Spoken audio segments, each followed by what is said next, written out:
Á Þjóðminjasafni Íslands nú í gangi sýning sem margt merkileg.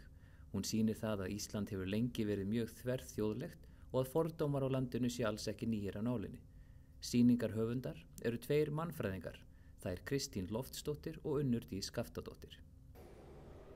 Við erum stödd á Þjóðminjasafni Íslands og hjá okkur Kristín Loftsdóttir, ein af sýningarhöfundum sýningarinnar. Kristín, hvað snýst þessi sýning? Ég og Unnur Dís Skaftadóttir, sem hinn sýningarhöfundurinn, við höfum lengi verið að stunda rannsóknir sem snúast að þverþjóðleika og fordómum í íslensku samhengi, og með þessari sýningu erum við svona að gera sýnilegra hvað Ísland hefur verið þverþjóðlegt lengi og koma með svona innlegg inn í umræðum fjölmenningarlegt Ísland.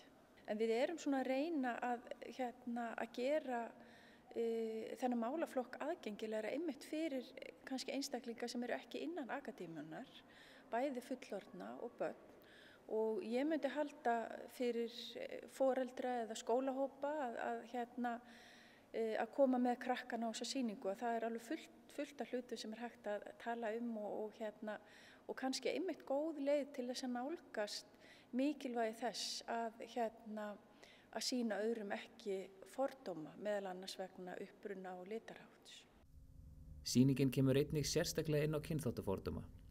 Kristín segir Íslendinga hafa lengi verið undir áhrifum annars staðar frá og útfært á sinn hátt fordómafullar hugmyndir flokkun fólks undir ólíka kynþætti.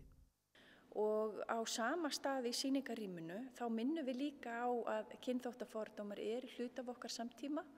Það sem við Unnur höfum klippt úr ólíkum rannsóknarverkefnum, ummæli sem hafa verið sagt við einstaklinga af erlendum uppruna hér á Íslandi.